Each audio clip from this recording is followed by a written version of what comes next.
Okay, good evening, everyone, and welcome to the StackLeague WorkBank Career Session. I'm Casey Kalunad, and I will be your host again for tonight.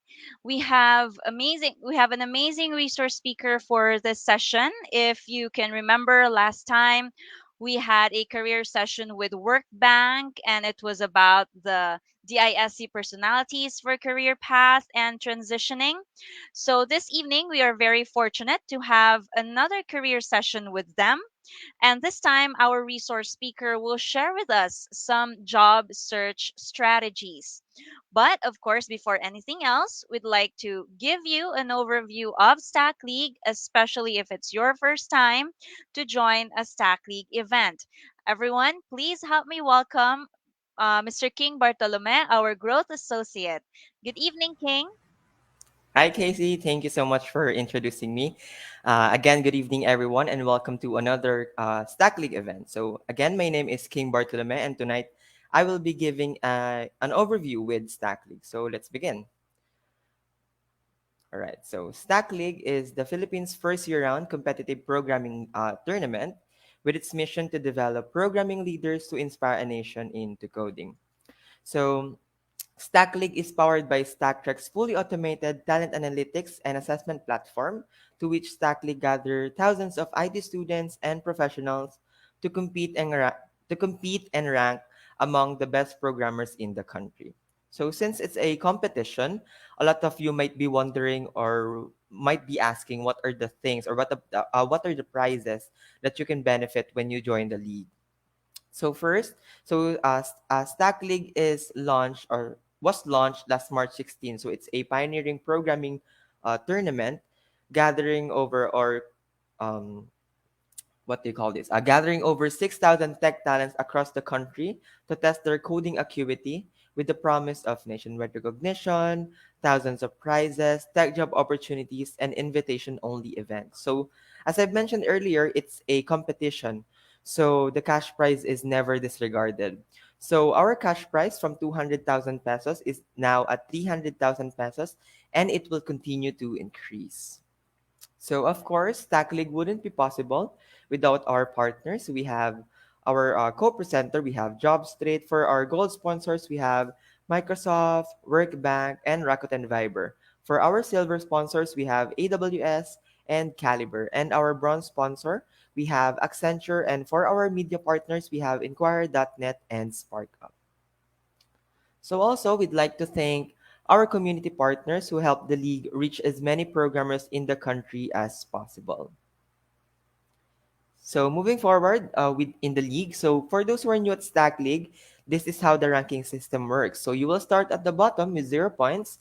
You solve as many challenges as you can, and you will earn corresponding points. So the more points you get, the higher your ranking goes, and the more opportunities are unlocked for you to access. So here we have three, what they call this? We have three ranks in the league. So we have bronze, silver, and the highest rank is gold. So moving on, these are the programming languages that are supported in the league. So we have JavaScript, Java, Python, C Sharp, and PHP. So just to share to everyone, one of our highlights in Stack League is the weekly ranking, both for individual and team category. So now you can see that weekly top 10 on our Stack League website, and you can also view there, or you can also find the overall top 50 players in the league. So now, another highlight from Stack League is the featured programmer campaign, wherein if you become part of the weekly top 10, you will be featured on our Stack League website and on our social media platforms. So here's the sample of the um, blog post or featured programmer post in our Stack League website. So moving forward, for those who just started their journey in Stack League, you can now take the starter level training so that you can level up to bronze level and you can access tech job opportunities. So visit this website, the bit.ly/Stack League starter training, or as shown on your screens. All right. So for individual players, you can also join the Stack League playoffs. So it's a single elimination tournament featuring all monthly qualifiers, um, where all weekly top 10 Stack League participants will automatically be invited to the monthly qualifier round. So here's a short clip for you to see.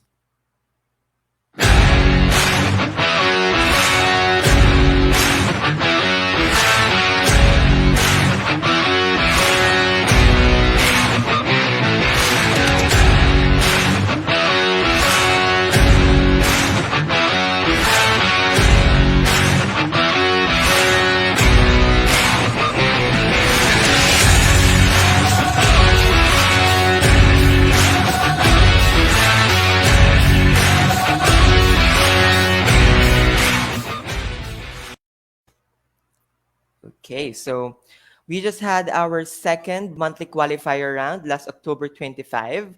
So congratulations again to the top four winners. So if you want to be invited to the last monthly qualifier round, you still have a chance. So if you want to learn more, visit stockleague.com. And that sums up our overview with Stack League. Back to you, Casey. Thank you, King. Thank you again, King, for giving us a short introduction of what Stack League is all about. And so, if there's anyone here interested in joining, you can visit our website, stackleague.com. Okay, so that's for Stack League. Now let's proceed to our session proper this evening.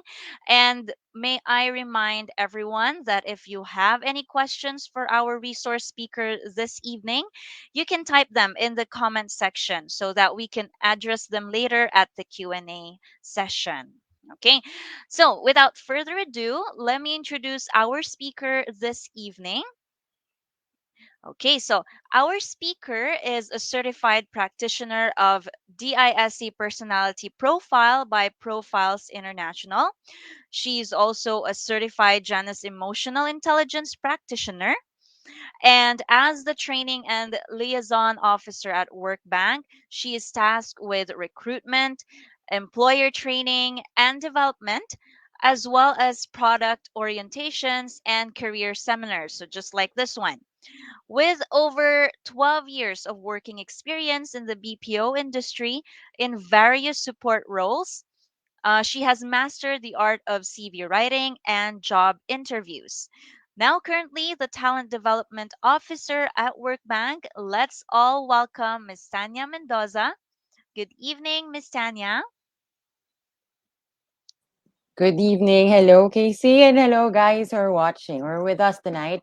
And thank you for that very warm introduction. I hope you guys are excited to participate, well, to sit into this session because this is going to be a very interesting one. May not actually be techy to compared to like the other sessions that you are getting, but for people who are, of course, looking for jobs, this is actually going to be a very helpful session for you to know how you can work around or how you can navigate your job search journey and make sure that it becomes successful towards the end. So, without further ado, I'd like to start with our presentation. I'll share my screen, of course, so that I can show you my the discussion for today. And this is job search strategies that we will be talking about. So this is going to be more of like a 45-minute talk, more or less, where we will be giving you some tips on how you can ace your job searching, your job hunting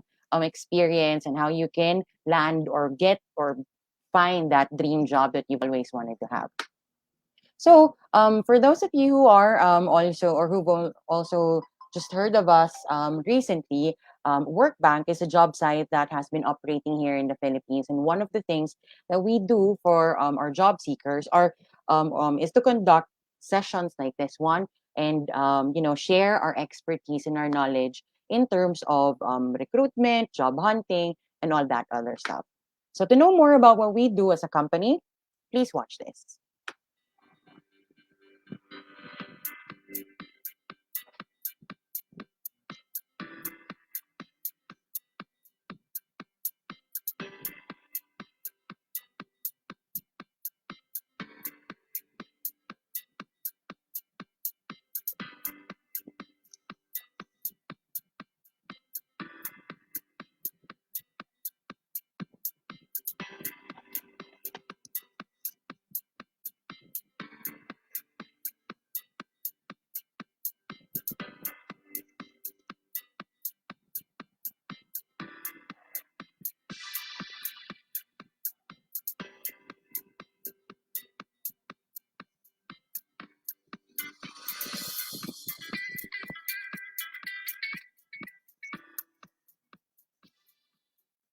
Ayan. So we will now move on to our very short introduction, though we've already been introduced na by Casey earlier. So like what was mentioned earlier, I am the training and liaison officer of WorkBank, and what I do mainly is to conduct employee training and development. I do product orientations, career seminars such as this one to universities or organizations or even private companies who need to have career talks or something similar to that, run by them by someone who is in the industry for quite some time. So I also do recruitment, which is why I'm very familiar with the whole recruitment process. Plus, of course, Workbank is very much um, the business itself is very much related to recruitment. So of course that's also our expertise. I've been working for a very long time now. You can see it's actually plus years pa nga eh. I've been working for quite some time now. I have had many job hunts. I have had many interviews. I've written many CVs in my um, years of of job hunting. So what we are going to share with you today are a combination of tips, expert tips from my experience, of course, as a job seeker, and then my experience as well as a recruiter in being in a company that does or that aids with recruitment. If you also would like to reach out to me after the session, you have the email address and my LinkedIn profile in there, so we can we can connect. And if you have questions or anything you'd like to just clarify after this session na hindi nyo matanong during this meeting, then you can reach out to me, of course, and I will get back to you the soonest that I get your messages. So, in this session, like I have mentioned earlier, what we are going to do or to tackle are some strategies that you can do to be successful in your job hunting. And one of the main things that will make your job hunting successful is if you stand out in your whole job hunting journey amongst other people that you are competing against for the post. And how do you do that? So of course, yun yung i-discuss natin ngayon. How are you going to navigate each and every part of the whole job hunting journey up to the point that you are to go to apply na and get interviewed. So first, let's talk about some of the things, some strategies, some tips, some um, helpful tricks even from job hunting experts. Well, I don't want really to call myself an expert, but I've been doing this for quite some time. So, but we also have some of the data or information we are to share in this session are also from industry experts then that we have met along the way too. So I will be sharing with you all of those things that we have learned, and hopefully you will find this session productive. So first, what's the main thing that you need to do or you need to prepare for in order to start your job hunting journey if it's your first time, or actually kahit hindi first time, if you're transitioning to a new job or you feel like parang wala kang sense of purpose, parang hindi mo alam kung anong gusto mo, or you're trying to figure out ano bang career talaga yung bagay sa akin. So the first thing you need to do is to determine what your career goals are first. What type of job do you want? What exact job do you really want? And what are you looking for in it? Is it a job that you are taking because you want to have or you want to be earning a lot for yourself, for your family, or if you're saving for the future, or are you looking for a job that helps you grow professionally, to connect you to certain networks that will help you strengthen your professional background? Is this a job that you want to do because it fulfills your parang lifelong dream and passion to help others, or to do great things, to innovate and stuff like that? Is this something that you are doing out of passion, or is this something that you are just doing temporarily while you are still trying to figure out what you really want to do in life? So this is actually the first step that I always recommend people when they are to look for jobs, kasi dito rin tayo usually nagkukulang. More often than not, people will look for jobs na either dahil feeling nila bagay, or yun yung in demand, or yun yung trending ng mga ganong klaseng trabaho, but not actually taking into consideration what they were or what they want out of it in the first place. And so, more often than not din, because hindi talaga natin kumbaga pinag-iisipan kung ano yung trabaho na gusto natin, basta na lang tayong pasok ng pasok, apply ng apply kung saan, we end up getting burnt out eventually because we realize na hindi tayo masaya or hindi natin nakukuha yung fulfillment or yung satisfaction out of that job. So, how do you make sure that when you do start your career building or your job hunting, that you actually have a direction na ito talaga yung gusto kong trabaho, ito yung gusto kong experience, ito yung gusto kong parang klase ng company to work for, ito yung gusto kong makuhang benefits, ito yung gusto kong matutunan. Then from there, you will be able to strategize kung ano mo ang kailangan mong i-prepare afterwards or kung anong kailangan mong hanapin, anong kailangan mong i-grow or i-develop sa sarili mo. So for example, we have here people from StackTrek or who are probably, a lot of you here are probably programmers. Maybe you are looking for a job and you figured, I think I like to find a job in programming, for example, because yun yung magiging in demand na jobs actually in the next couple of years. Actually, it has already been for quite some time now, pero it will continue to grow in the next few years. And while that is actually it is a very good profession. It's actually it's even going to help you, fulfill a lot of things or to succeed in a lot of things because, we know that you can also get paid quite well in the tech industry. But still assess naman sa sarili mo. Though this is something that you know is probably something you can do, is this something you will enjoy in the long run? And if it is something you will enjoy in the long run, then how would you want to move forward with it? How do you want to develop yourself while you're at it? So when you already have those things in mind, then you can start, planning for the next steps. You can even, ako what I usually do, before I either transition to a new job or well nung unang panahon pa na hindi ko pa rin talaga alam kung anong gusto kong gawin sa buhay ko no, a couple of years back.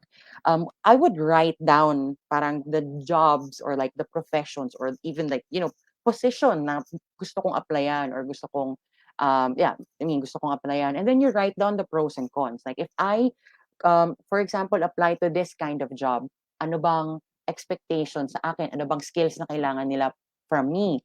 Ano bang output ang kailangan nila from me? And then at the same time, what can I get out of it in return dun sa mga magiging contributions ko? And when you have that document, or I don't know if you can make a mental picture out of that, but ako, I prefer it written. When you have that laid out in front of you, it's very easy for you now to determine kung alin ba talagang trabaho yung pinakaswak sa'yo based on your personality, based on your preferences, based on your priorities even, kasi we understand not everyone will have the liberty to, choose talaga yung gustong trabaho, yung gusto nilang magiging trabaho kasi they have other priorities. Like for example, they have to support their family and all. So that document is going to help you determine din pag nag-apply ka ng trabaho kung alin yung mga trabaho nga applyan mo. And kapag binigyan ka ng mga job offer, aling trabaho or aling offer yung tatanggapin mo. So that's one thing that you might want to start thinking about right now if you haven't thought about it yet. Um, if you have time after this session, you might want to start writing down those pros and cons na din, and then see if you're actually able to find one job or one position that you think you would best perform you would be successful in, you will excel, and at the same time makukuha mo din yung mga kailangan mo out of it, to support yourself and other stuff. So those are some of the things that you want to consider first. And that's always the first step. Because when you're planning, diba, you have to have a purpose. Before you can even start planning, dapat alam mo muna kung anong pinanggagalingan nung pinaplano mong yun. So that's actually why this is the first one, or this is the first step in this discussion. Next, we move on to the next stage. So for example, alam mo na kung ano yung gusto kong maging career. Alam ko na ito ang gusto kong trabaho, ito ang gusto kong posisyon, even the company, gusto ko mga ganitong klaseng company yung applyan ko. Now, you will have to prepare yourself naman. You will have to start preparing yourself and make sure that you have the necessary skills, you have the knowledge, you have the attitude to land or to get that job. And so how do you do that? You have to equip yourself with the skills that are in demand for that position, specifically, or any or skills that are considered in demand by any kind of business. And from Dole's Job Fit 2022 report, here are the what they call, or what most businesses would consider, are the vital workforce skills. So they're not only applicable to one industry, they can be used on many different industries, many different businesses, because not only is it focused on like the technical side of things, but it also um, kumbaga, it measures your ability to work with other people and to innovate and to do greater things by, on your own with very minimal supervision. So what are those vital workforce skills? So the first one that you see here is adaptability and flexibility, which is especially nowadays very important. Imagine if people are not adaptable or are not flexible enough after nitong nag-pandemic, do you think people or businesses will thrive?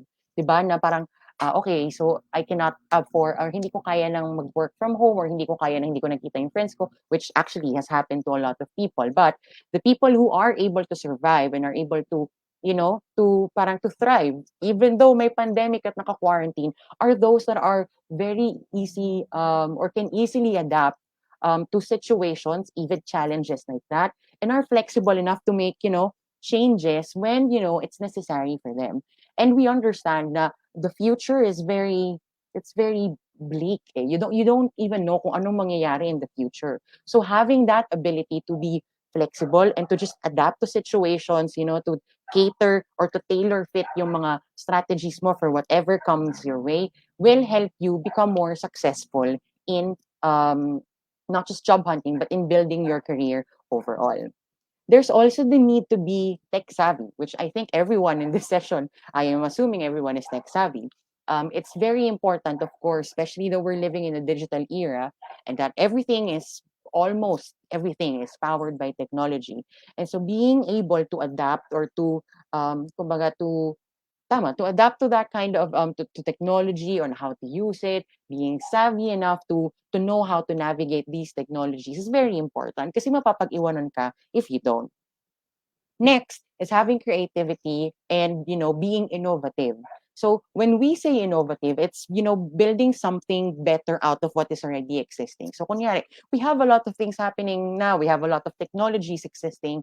We have a lot of processes and all that we think are all working. But how do you make it better? And your creativity is where, it will parang come into play and help you, come up with better and brighter ideas to improve what already is available for everyone. I mean, if people are not creative or innovative enough, do you think we would actually, progress with our, with technology and with the processes that we have here? So people or yeah, I mean, people or persons who have these kinds of traits or these skills also have a higher chance of becoming more successful kasi you are also able to contribute a lot to the company. And if you or if the company sees your contributions, then of course you will be rewarded accordingly.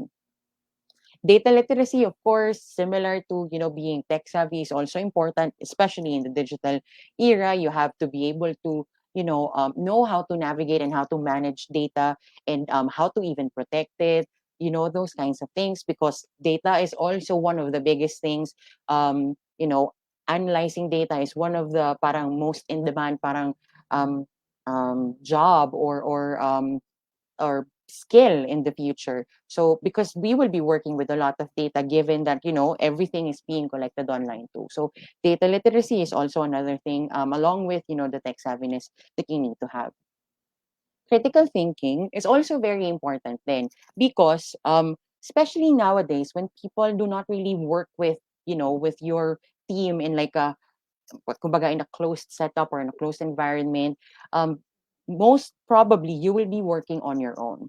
And having the ability to come up with decisions or to come up with solutions that hindi na kailangang or kumbaga hindi ka na kailangang i-direct pa or i-manage ng ibang tao is also going to be a good or a big plus kasi that means you can work with minimal supervision even without supervision, and that you're able to to continue on with the operations. You're able to support the business with very minimal parang yun nga, supervision from other people. And then that will make you kumbaga very independent, but also still is a contributor in a company. Leadership skills are also important because especially nowadays, and I'm not only talking about leading a group of people, becoming a boss, becoming a manager. While that is part of that, leadership also plays a big chunk or a good part of you being able to do things or being disciplined enough to do things that you have planned for yourself, leading your own self to do the things that you have planned for, that you have not just planned for, but yung mga inilatag mo ng ang mga kailangan mong gawin on a daily basis, yung mga goals mo that you have set for yourself. Leadership is what will, kumbaga, keep you grounded and what will keep you focused on what you're trying to do. Of course, that would include also being able to, kumbaga, influence other people to do the same. So that's the kind of leadership that we're looking at. It's not just, mandating or not, parang uutusan mo lang ibang tao or something like that. That's not just it. Leadership is more than that. Nowadays, it's about you influencing yourself to do good things or to do great things, and then also influencing others in the long run. Emotional intelligence, while technology is very much prevalent now that we're in the digital era, it still is very important for us to have emotional intelligence because we would still be working with people, though we may be working with AI and a lot of that other stuff. What is always missing is the emotional part of it. That's only kumbaga part of a human's processes, or the kumbaga yung mismong personality ng tao. So, emotional intelligence will allow you to build good or even better relationship with people in the workplace or people that you work with directly, and you're able to also tailor fit your reactions or um, your reactions or your responses to their actions. So emotional intelligence will also help you build better will help you build better a more harmonious relationship with them, because then you can avoid conflicts and stuff like that, but still are able to work on a common goal. And then lastly, commitment to lifetime learning, which means people who are very much passionate about learning and continuously learning, kahit pa alam mong sa sarili mo na ang dami mo nang alam, continuously learning of new things, unlearning yung mga feeling mo hindi na applicable or hindi na, kumbaga, um, hindi na pasok or hindi na swak dun sa environment mo, and then learning new things, that's also going to help you be more adaptable and flexible eventually, because having that open mind to learning and to just absorbing the knowledge that is around you is going to help you not just develop yourself professionally but also personally. So yon. So those are some of the things that you might want to look into. Now, since you already have I hope you already have an idea of what kind of job or position yung gusto nyong applyan, think to yourself, then, do I already have the necessary skills to land this job?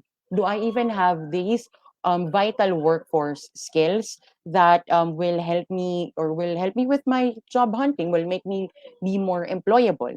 And if not, the good thing about it is that these skills are hindi sila parang natural. They are something that you can learn if you want to. These are things that can be taught even if you are accepting of people teaching you to develop or to build yourself. So, given that we still, though there's a vaccine, people are still quarantined. You have a lot of free time, hopefully, that you can spare to learn a new skill. Maybe you might want to consider developing these skills in yourself para when you do need to get to start job hunting or to transition to a different career, for example, you already have the necessary skills, or you kumbaga may lamang ka na agad advantage dun sa mga kasabay mo, or I mean the ones that you are competing with against dun sa position, because you already have the skills that most companies are looking for. All right. So, moving on to the next step. So we already know the career that we want to take. Now we already have an idea. We already are working on the skills that we need to have to be more employable. So what do we do next? Then we start writing a winning CV or a resume. In the Philippines, when they say a CV, pero if it's for for applicate for a job application purposes, most likely they are asking for a resume. But actually, may difference yung CV and resume. But in this session, I'll be talking about a resume. So it's a document that you forward to applicant or sorry to recruiters or to employers when you look for a job. Now, to some people, writing a resume is super, kumbaga, super hassle kasi ang dami mong kailangan ilagay na details. And some people might not even consider having to, look into their resume and, update it or make sure that it's actually appealing to the person they're sending it to. Parang they can't be bothered to update the resume or to make it, presentable enough.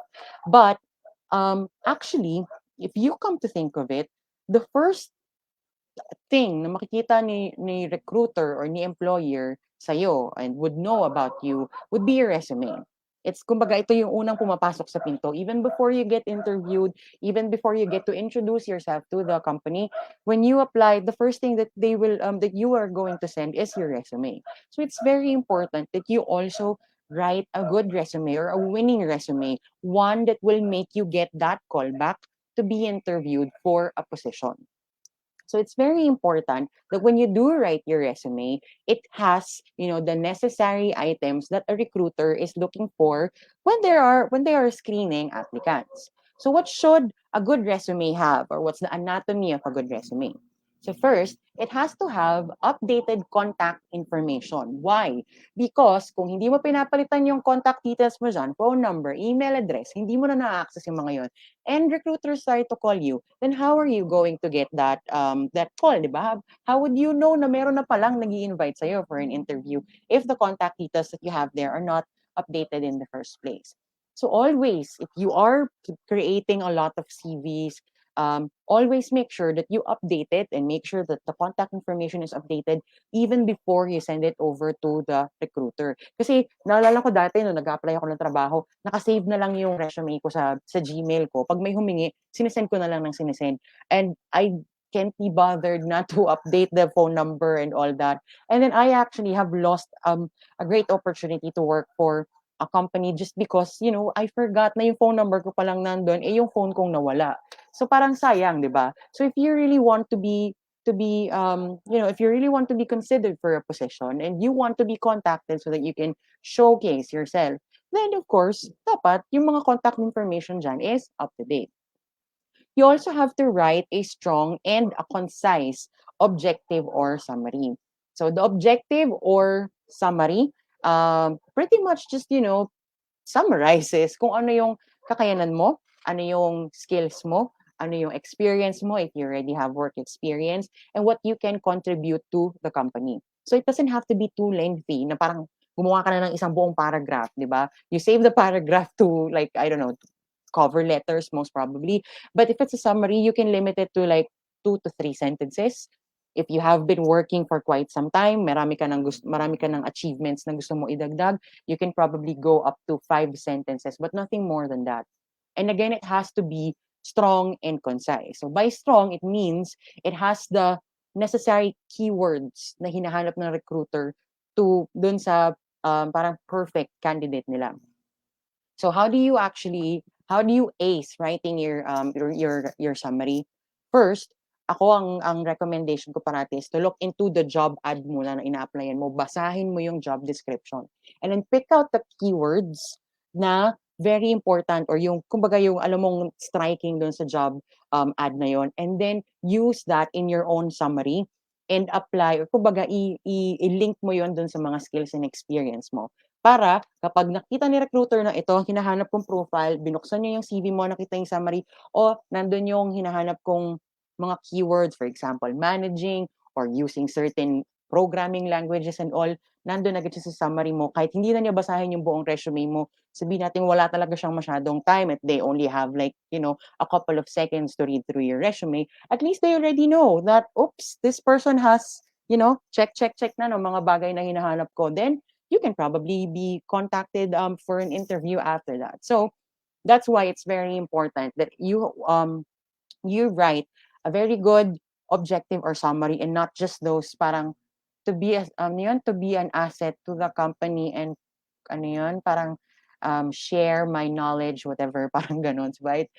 Alam na ng mga recruiter na that's like a template na hindi mo na pinalitan. So use that to your advantage by, highlighting the things that you're good at and the things that you can contribute to the job. Also, organize your work experience and your accomplishments properly on your CV. So, for every work experience, kung meron kang achievements, idagdag mo yun doon. Instead of you writing kung ano yung mga ginagawa mo on a daily basis, yung mga tasks mo, write your responsibilities and your, kung may na-accomplish ka or meron kang naging achievement in doing all of those responsibilities, then you add those because it adds credibility to your application. It makes you a more or a stronger candidate because not only, kumbaga parang ang dating is, not only can you do the job, you can actually do it very well pa. So of course, if I am a recruiter and titingnan ko, yun bang may mga achievement ang gusto kong i-hire or yung may experience lang pero kumbaga mediocre lang. So of course, doon tayo sa may achievement, di ba? So if you have them, if you have achievements, if you have accomplishments, you flaunt them and you use that to support your work experience. It's also very good for you to have a good mix of soft skills and hard skills. If you can even put in like, measurable or parang, kumbaga parang measuring, shit, nakalimutan ko yung tawag, but, just how it can be measured by the recruiter by just looking at it, they would know na, yeah, this is, your expertise or how good you are or how long you've been practicing it. So, those kinds of things would also make it easier for recruiters to determine whether you're a good fit for the job or not. Now, when you're writing your education as well, one thing that I recommend is to not include your high school education and your elementary education anymore kung college graduate ka na. The only time you need to put your high school or senior high school credentials is if that's your highest educational attainment. Otherwise, you can leave it out and save space on your CV for something else na mas importante sa mga recruiters. And don't add anything overly personal on your CV. So, wag na kayong maglagay ng mga, nakikita ko well, hindi na naman masyado ngayon, pero dati merong mga resume na nakalagay pa yung um, weight, nakalagay yung religion, nakalagay yung pangalan ng nanay at tatay. No need for that because that's not going to help you with your application in the first place. Recruiters don't really care kung gaano ka katangkad or gaano ka kabigat, diba? It's not going to help out. So, only put in information or details that would support your application. And what are those? Work experience, achievement, educational background, trainings, if you even have any, certifications kung meron ka man. And then, of course, make sure lang na you have updated contact number and that's it. Those are like the important things on a resume that recruiters are looking at too. So you focus on all of those things. All right. Now, here are also some rules on writing a modern CV. So, writing a modern CV actually has changed. Well, in the last couple of years, it has changed a lot now. And hindi na siya talagang kasing dami or kasing heavy, like, how we were using or how we were writing our CVs before. I remember, umabot ako sa point na parang 5 pages yung CV ko when I was applying because I've had many work experiences, and dami mong mga nilalagay na trainings na natin done and all that other stuff. But nowadays, you actually can be or can go with like probably a 1 to 2 page 2 pages na resume. 1 page if you don't have a lot of work experience. So sabihin natin if you're a fresh grad or you've only had like 1 to 2 years of work experience, limit your CV to just 1 page. If you've been working for more than 5 years na, and yun, medyo mas madami ka nang ilalagay na accomplishments or responsibilities or work experience, then you can probably go with 2 pages. But don't go more than 2 pages because recruiters in general will only look at a CV for like 6, 10 seconds, ganon. 10 seconds maximum siguro. They don't actually have time to read each and every item in there. So lalo na kung madami pang pages, diba? We don't have a lot of time for that. So with a 1 pager CV, with everything na kailangan naming malaman about you, whether you're a good fit for the position or not, yun ang importante. Also, avoid any spelling or grammar errors. So, in the business world, actually, hindi naman tayo nagiging grammar Nazi, but kumbaga, in the business setup, grammar errors or spelling errors are considered unprofessional kasi it means, especially on a written document ha, it means hindi mo binasa yung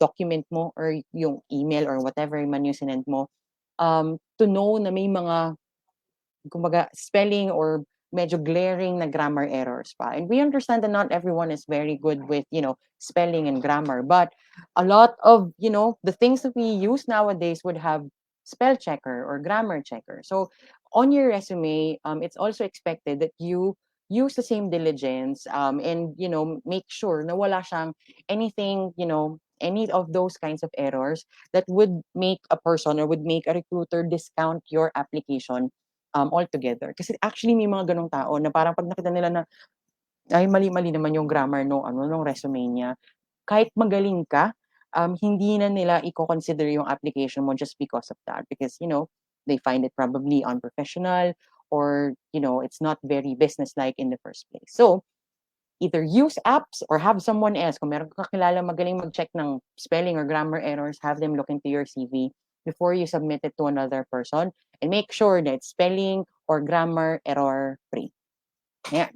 Also, format in a very logical structure and make sure that it's easy to read. So, meaning when you write your CV, if you will look into the example right there in the middle, it's formatted in such a way na ang ina-highlight, the first ones that are highlighted are the work experience and then followed by, education, skills, awards, contact details, yung mga ganong bagay.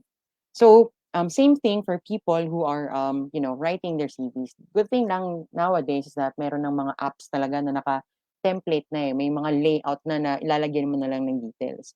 Pero, um, depending on where you're at in your career right now, whether you're just starting, you're transitioning, or you're actually moving up, kumbaga you're getting promoted, there are different formats that you can follow to write your CV. Merong mga CV na would highlight your work experience. Merong mga CV naman na mag-highlight nung skills mo. Depending on yun nga kung nasan ka sa career mo and where kumbaga um, yung experience mo, how much your experience is in the job that you're applying to. So, ako ang recommendation ko parate for fresh grads or first-timer na maghahanap ng trabaho is to use what we call a functional CV. So, the functional format or layout basically highlights your skills. Kumbaga, nakasummarize yung, it's different to the one that you're looking at. This is a chronological version. Pero the functional one highlights the skills first. Like, anong skills bang meron ka? And then, parang a brief description of how it was used or how you were able to make good use of it and how you were able to achieve something because of that skill. So that works for people na walang masyadong work experience kasi nga kung wala ka talagang experience, anong i-highlight mo doon sa CV mo na experience, di ba? But if you know that you have the skills that are necessary for a job, not kahit wala kang masyadong experience, then you might wanna highlight that instead. But of course, you can always go back and use the chronological format, similar to what you see on the screen now, if you already have gotten enough experience to support your application. And again, make sure it's easy to read. So also part of formatting is making sure na yung letters or yung mga the script or I mean the content ng CV mo is readable. Readable to the person who's looking at it, 'di ba? So avoid using mga cursive na mga fonts. Stick with like the business types of fonts. Observe proper spacing, margins. You don't use too much colors on your CV, those kinds of things. Make sure that it's labeled and ang tawag doon, tama, labeled accordingly per section para hindi rin mahirap hanapin. Kung kunyari, I'm looking for your experience, I won't have to like scour through your whole CV para lang mahanap yung detail na hinahanap ko. So yun. Now, also make sure that it's organized and it's visually appealing related dun sa formatting kanina. So, Again, we're writing a business document here. Resume is considered a business document. Hindi tayo gumagawa ng invitation sa kasal. So avoid anything na masyadong mahirap basahin ng mga fonts. I mean, I understand mukha sila sigurong maganda tingnan, but on a CV, it does not look appealing at all. Now, this is probably something that you've not heard in the past. Do not include references on your CV anymore. Why? Again, you want to focus your or you want to kumbaga maximize your CV space to include the things, the details that are important to an or to a recruiter in considering you for a position.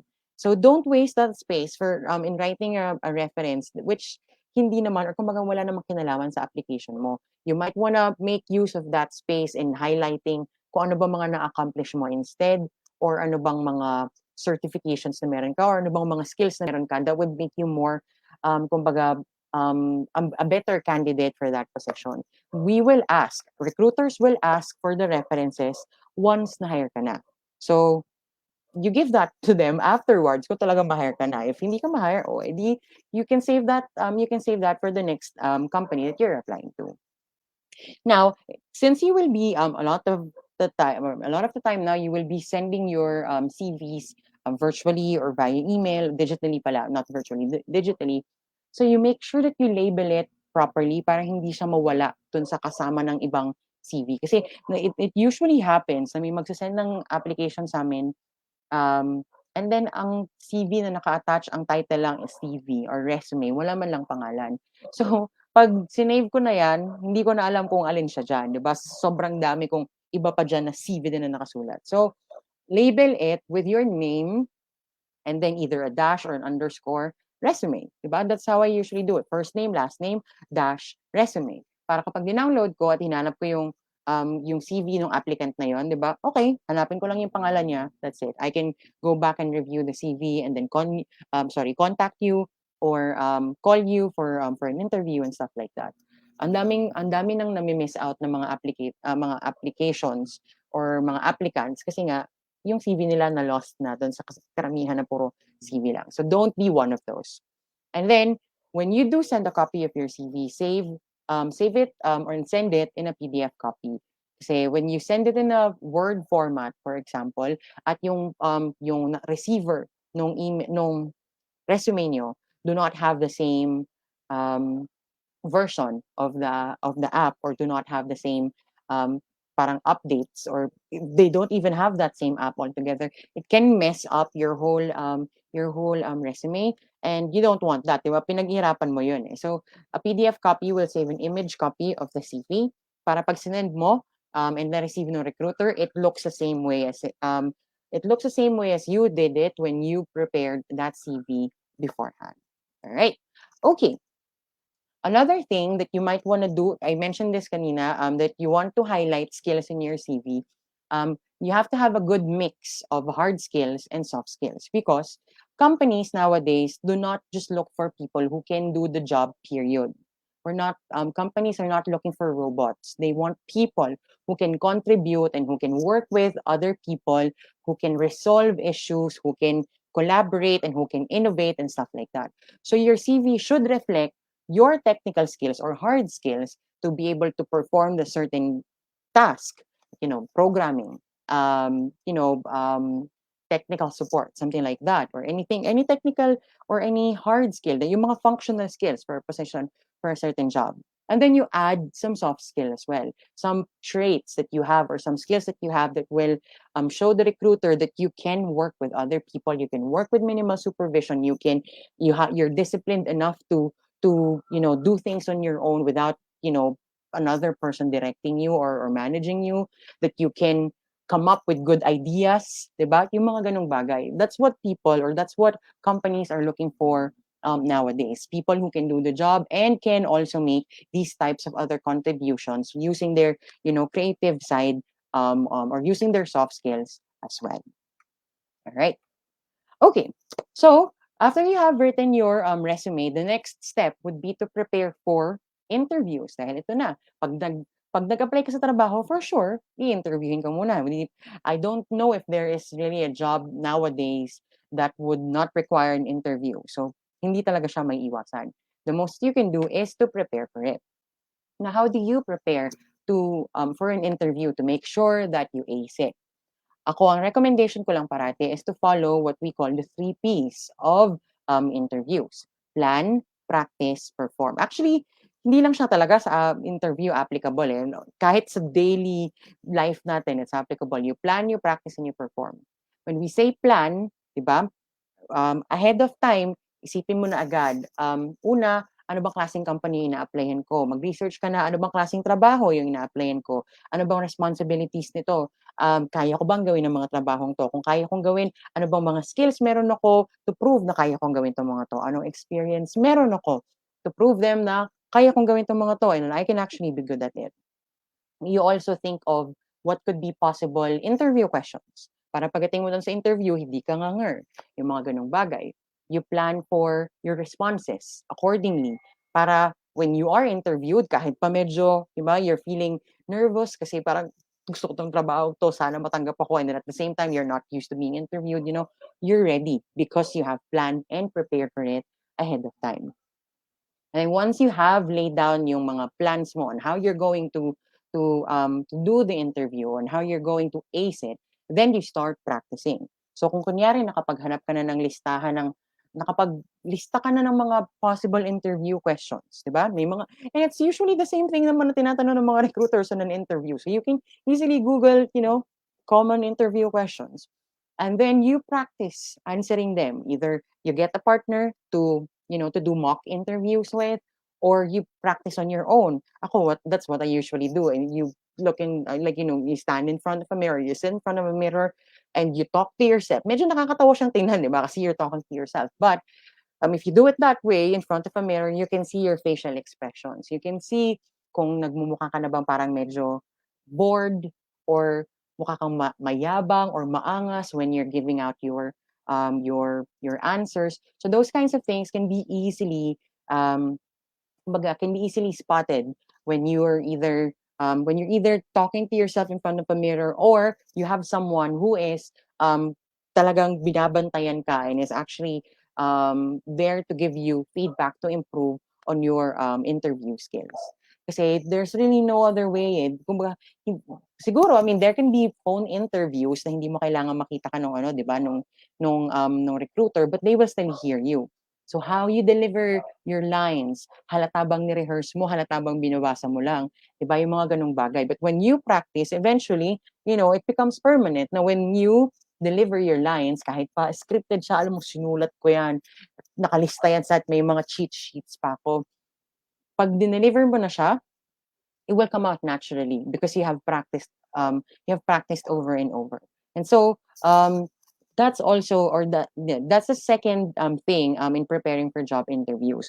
When you're prepared, when you are well rehearsed, there's kumbaga a less chance of you messing up with the whole interview when you're at that point na. And when you do get to that point that you are to be interviewed, you perform, of course. Nagplano ka na rin lang, nag-practice ka na rin lang, di galingan mo na on your interview. You answer the questions accordingly, how you have rehearsed them. You also show them that you are professional enough, you show them, your gestures, your facial expressions, the way you communicate with the person is professional enough. And that they will like you and that they will choose you for that position. So that's the main thing. Like I'm not gonna give you, you know, answers to every possible interview question out there because there's probably hundreds of them. But if you know what you need to prepare for ahead of time, kumbaga alam mo yung logic, alam mo yung kailangan mong ihanda to get there. When you get there, whatever question ang itapon nila sa'yo, you will be able to answer it confidently. So that's what's very important. If, of course, you want to know how to answer other interview questions properly, ang tip ko, Google. I-Google mo lang talaga ang sagot. Kasi yun ang ginagawa ko dati. Pag meron akong there are questions actually during interviews na talaga napakahirap sagutin. 'Di ba? Na hindi mo alam kung dapat mo bang sabihin yung totoo. For example, tinanong ka kung bakit ka umalis dun sa dati mong company. And if your reason is because you really don't like it there anymore or na-burnout ka or something, you don't want to say that thing to your next recruiter, right? I mean, to the next company, right? So, how do you answer those kinds of difficult questions? So, ang gagawin ko is i-google ko kung paano mo siya sinasagot ng ibang tao. And then from there, you can have like an idea of kung paano siya, how it can be better positioned. And then you can come up with your own responses to that. So, yun ang importante. It's part of your planning to actually, find those best responses then for difficult questions para when you do get to that point during the interview, natanungin ka ng mga ganon, hindi ka, kumbaga, mangingimi sumagot or hindi ka matatakot or hindi ka kakabahan because you know how to answer them. Ano, speaking of interviews, nowadays, because of the pandemic, face-to-face interviews are probably, I don't know how often they will happen now, but interviews would most probably happen virtually almost every time. So here are some tips on how to take video interviews when you get them. So first, make sure that you look presentable. And I'm not saying na kailangan parating kung babae, naka full pack makeup ka, 'di ba? Kung lalaki talagang naka-ayos pa yung hair, naka-corbata or something, which is okay then if you wanna dress up that way. But at least look presentable. Hindi yung mukha kang bagong gising. Hindi kasi porke na nasa bahay ka lang, pwede kang humarap sa interview na para kang nakapambahay lang talaga, di ba? Remember that your interviews are still considered business meetings. These are opportunities for you to show the company that you are the person that they are looking for in their business. So at least mo lang wear something, like, kung magti-t-shirt ka lang, wear something with a collar, for example. Or wear a nice blouse, di ba? For girls. Comb your hair a bit. Kumbaga, fix your hair a bit. Medyo magulo nga yung buhok ko ngayon eh. Pero, but fix your hair a bit. Kumbaga, maghilamos ng konti, tanggalin ng muta kung bagong gising, ganyan. 'Di ba? Mas konti nga yung effort mo ngayon kasi kumbaga ang kailangan mo lang i-make sure is maganda kang tingnan on camera kahit hindi ka na naligo, okay lang, 'di ba? Which cannot be for like face-to-face interviews. But again, what I mean is just to look presentable, 'di ba? Look professional enough din that kumbaga hindi mato-turn off yung recruiter kasi parang hindi ka nag-prepare for that interview in the first place.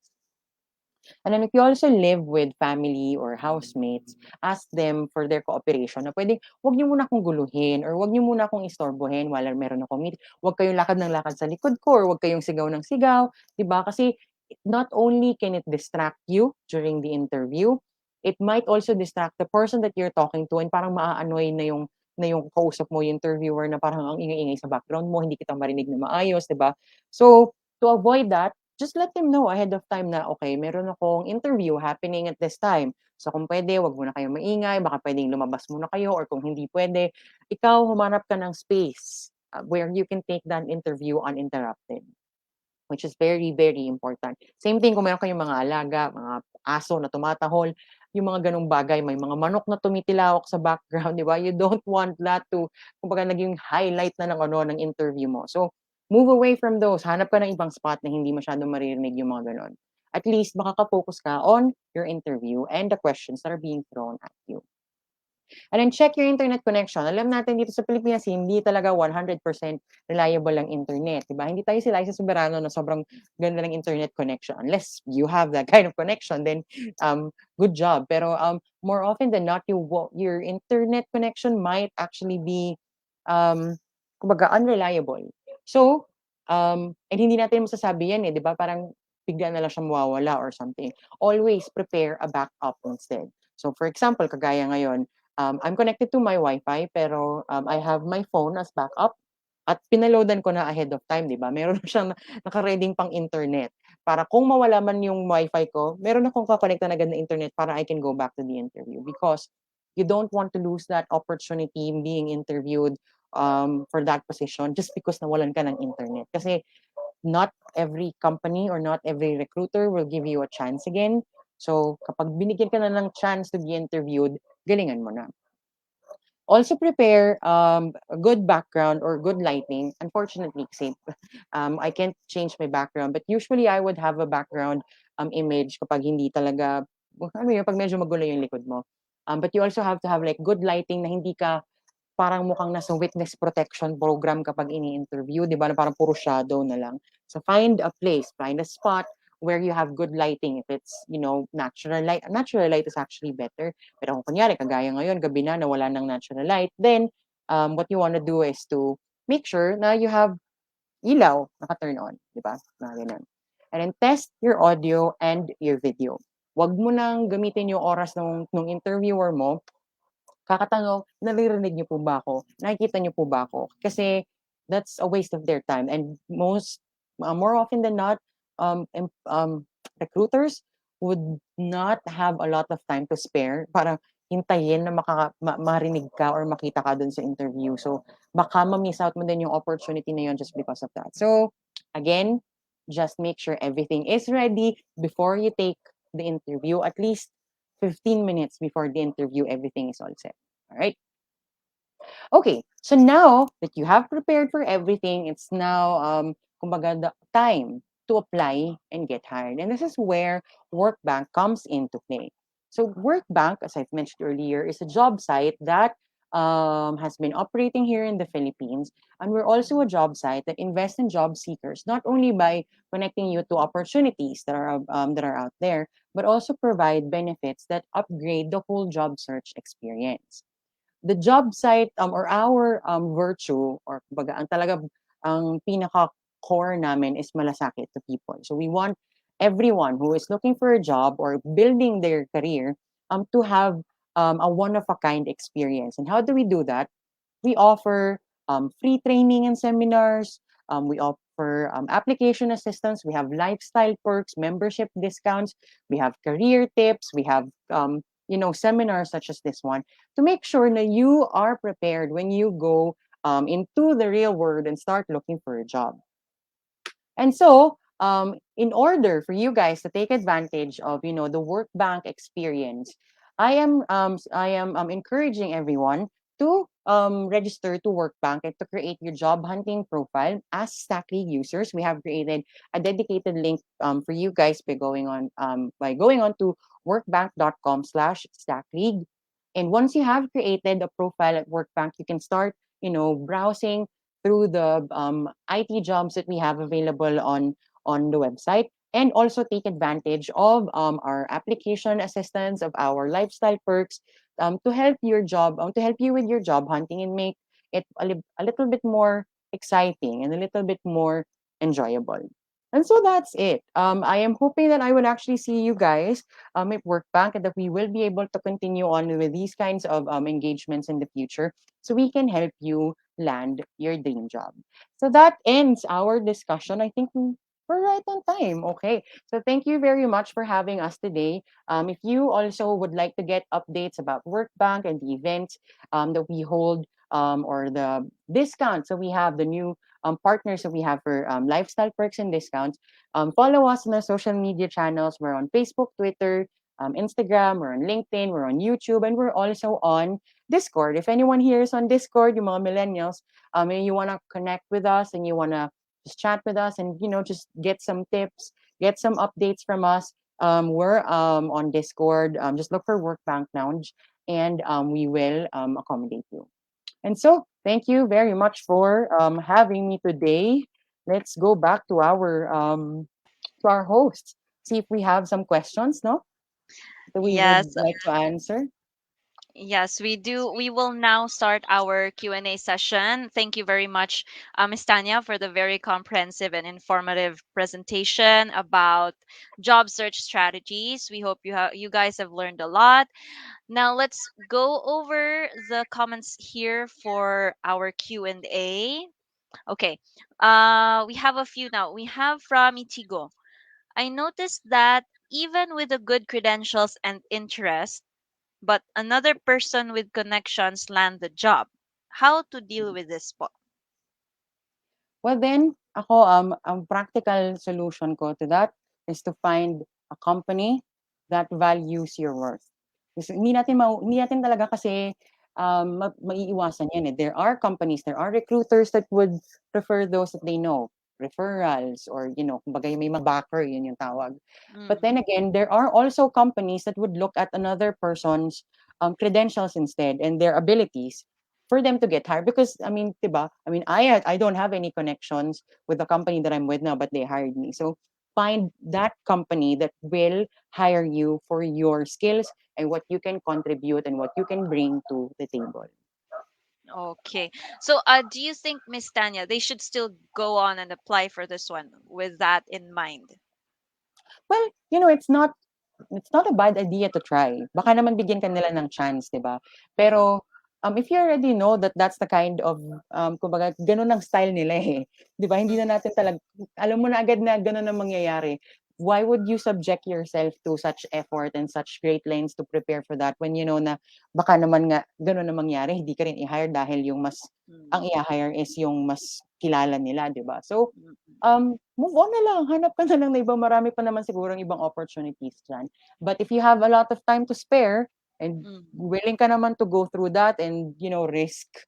probably being, not selected because may ibang gusto, di nasa iyo na yun. Oh, okay. So we hope that answers the question. It's up to you.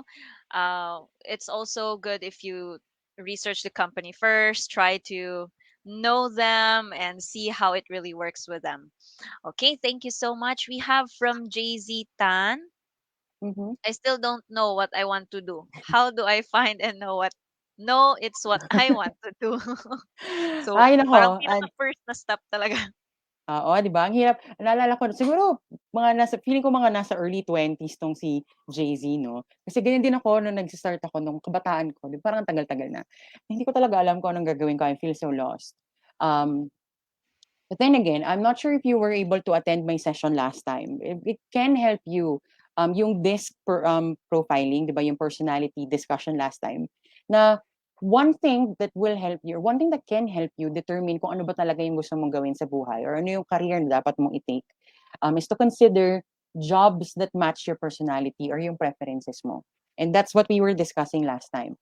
Diba? Using the disc profiling method, you determine kung ano yung preferences mo as a person, ano yung bagay na mag-enjoy ka, and then find jobs that meet or match that.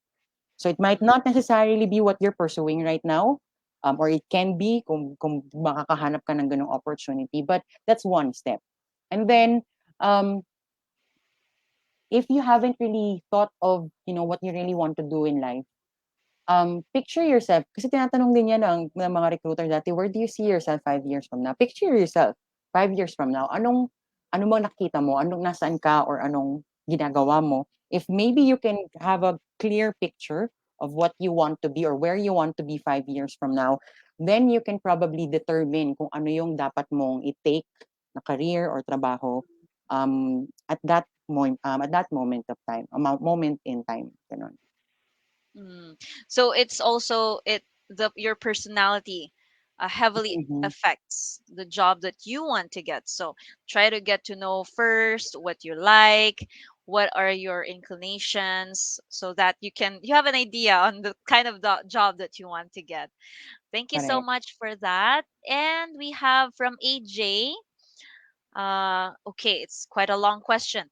To have a job we really like is the ideal scenario. Which one should I prioritize?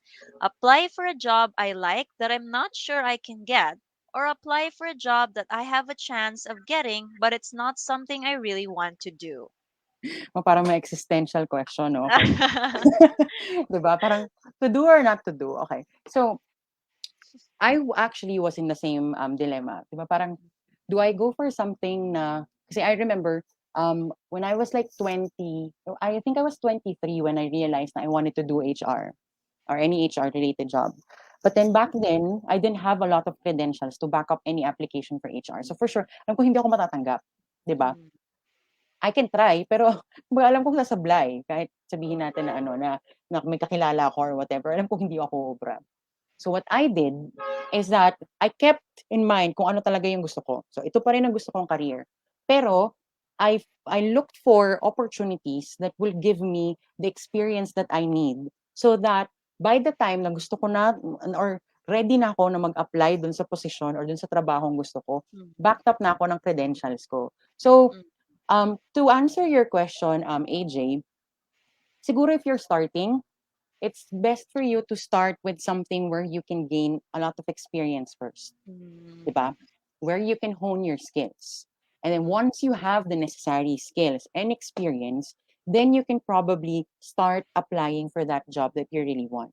Kasi you will have a better chance of being hired when you're backed up with skills and experience, 'di ba? So Mm-hmm. try looking at things that way. Instead of, just going for something that, ito talaga yung gusto ko eh. Gusto ko talaga maging manager agad. Eh, di pa naman ako qualified. Di ba? Ang hirap naman. So, work on it muna. And Mm-hmm. make sure that you're worthy or that you're actually deserving of that post before you even apply for that kahit sobrang gusto mo siya. Mm. So it's a process. We need It to is. also take note that we it's better if we can also build that career. We can go through this process and not just Mhm. go straight up the ladder. True, Okay, true. thank you so much for answering that one. Okay. Oh, we have like a follow-up comment from Fernandez. Well, we could not have a say with bias recruitment. Better find another company, as what you have also suggested earlier. I think this was with the first question that we had. Mhm. Yeah, Okay. why waste your time pa kung alam mo namang hindi ka din nila sosoplain ka rin lang nila, and you just, again, look for the job that will value you and your contributions to the company. Yes, that's true. Okay. Next we have from Raiden Shogun.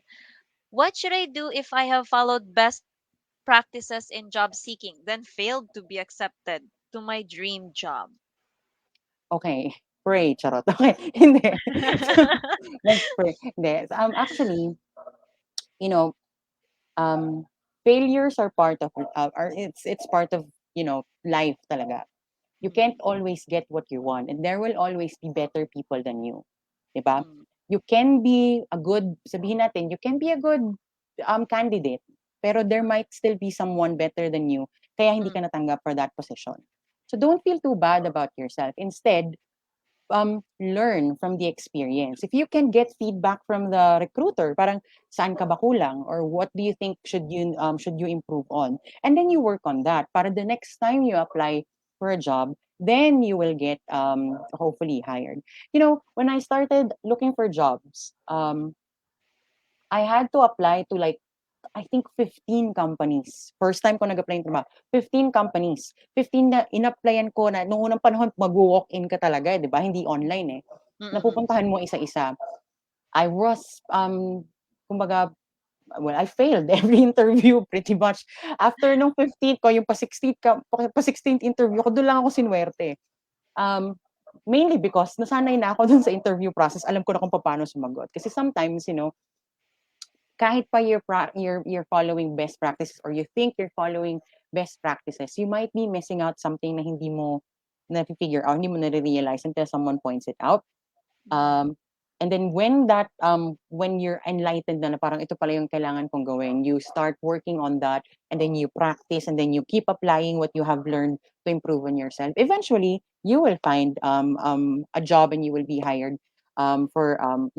by a company for sure. Someone will take that risk in hiring you, and getting you on board. So you just have to always just prepare yourself and keep improving yourself mm, until, mahanap mo yung perfect na company for you. mm. So it doesn't have to stop there. Keep Yes. learning from the experience and then try again and try again. So no need to, like, it's not going to be the end of the world. I Yes. think so. Just continue to learn from the experience and then try again.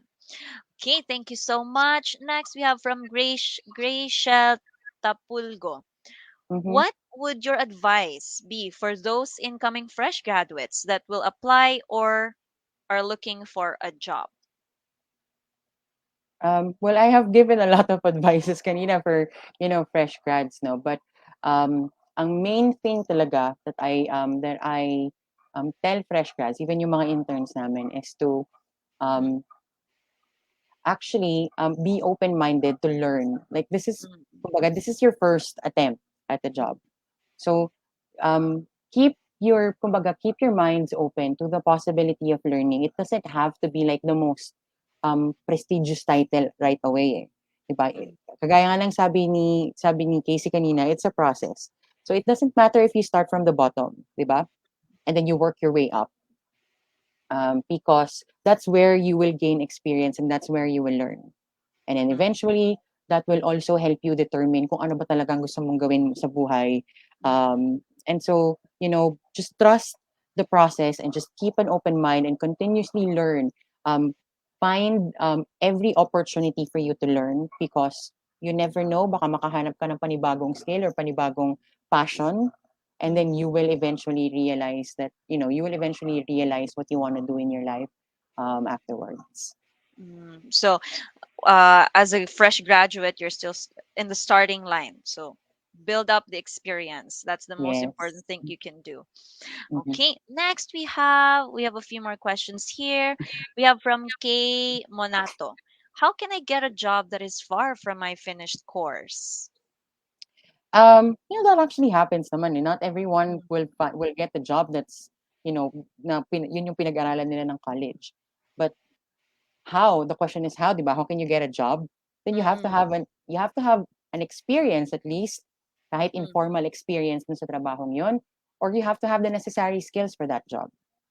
'Di ba? Yun naman ang importante. If you can do the job or if you have experience doing the job and you know you can do it, then there's a chance you will be hired for it. But if you don't have experience and you don't have the skills even, then what would be the basis for you to to be hired for that position, 'di mm, ba?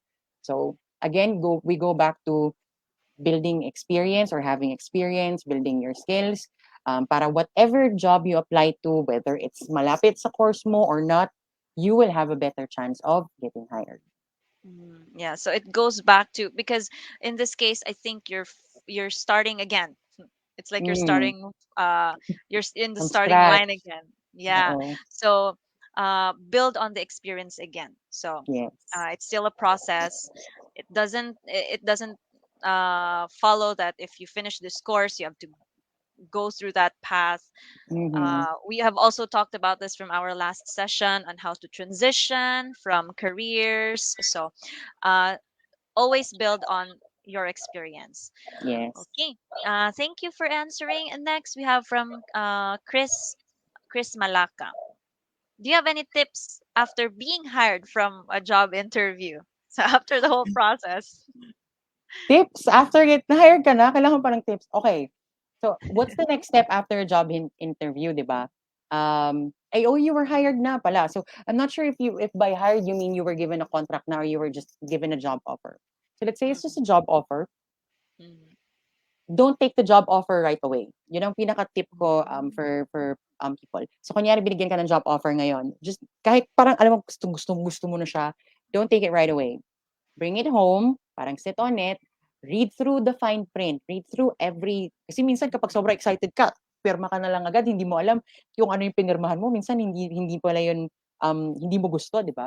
So you read through it first or if I mean especially for fresh grads, kung baga wala ka experience, you might want to have your parents or someone older to look into it for you muna. Parang to review na parang tama ba itong ino-offer nila sa akin for this position. mm, And if it's something that you want to take, you feel na, okay, perfect, gusto ko to, pasok sa lahat ng hinahanap ko. Then, you revert back to the interviewer and tell them na, okay, I'm taking the job, I'm signing the documents, when should we meet para we can discuss the job offer and then fill out or sign the contract and stuff like that. If, however naman, you realize na, ay, hindi ko pala gusto. I mean, natanggap nila ako. Hinire nila ako kasi magaling ako dun sa interview, pero na-realize ko hindi ko pala gusto yung work na yun. Parang I want something else. It's not a bad thing to decline a job offer, mm, but you have to do it nicely. You have to do it appropriately. Tamang timing, and then the right words even. mm, So for example, when you receive it via email, then you respond to them via email, then why you're not accepting it. And then mm, why you're not accepting it is should be included on your response. And it doesn't have to be like a long kumbaga novela of why you're not accepting it. It's as simple as, I have found a better offer, or that your offer does not match what I have in mind for this position. But mm, I would like to keep our lines open and reach out to me if you have opportunities in the future. Parang ganon. So you don't mm, burn bridges right away. mm, Um, Wag niyo silang patagalin, like wag niyong, kumbaga paasahin yung mga recruiter na parang 2 weeks na hindi pa niya ako binabalikan tapos yung pala iba yung tatanggapin, 'di ba? Kasi you give them a chance to if you're not going to take the job, give the recruiters or the company a chance to find someone else, 'di ba? Mm-mm. So that's also being professional and being respectful of the process as well. Wow, those are very good suggestions and tips. So if you want the job, read through it first because the document is actually already like a business document. So uh, review it first. If you want it, that's good. If you don't want it, wag naman yung ghost na lang, ghost mo na lang Oo. yung recruiter. O So kinalimutan na lang, parang bahala ka na lang mm, diyan. yeah. So respond to them as well in a very professional way. Okay, Yes. that's a good question also. We have covered this one. It's good that we have covered this one. Okay, so let's try. I think this is our last question. We have from Vincent Luis. For us students, what do you suggest giving more focus on? Academics or industry experience? Medyo mabigat 'to, parang pinapamili ako, 'di ba? School ba or experience? Um, you know, there are a lot of things that you can learn in school that you will not learn by experience. Iba yung mga theoretical stuff, those won't be readily available to you by experience. On same thing, there are some things that you can learn only by experience and not by reading books, diba? From academics. But having a good balance of both is important because then baga, alam mo yung theories and then you know how to apply them as well through experience. Mm, Kasi you will only be good at applying something through experience when you already know the back of your head how things work, kumbaga, theoretically. And so academics will help you with that. So I won't say na quit school and just hanap ka ng work experience. No, because there are a lot of things that you can learn in school, of course. And most of school the curriculums are designed to teach you the basics of everything that you need to know for a certain profession.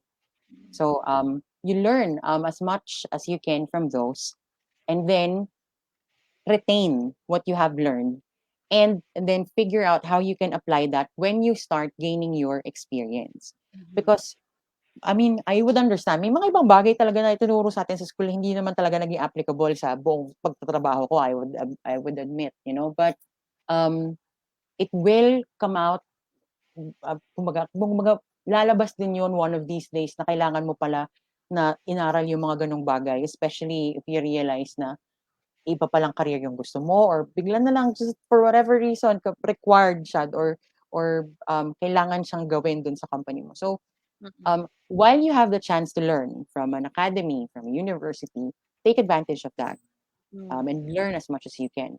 And when you get the chance to get experience, then you apply whatever it is you have learned, and then from there you can test na rin which ones would work or not, and then which ones you would continue using in the future.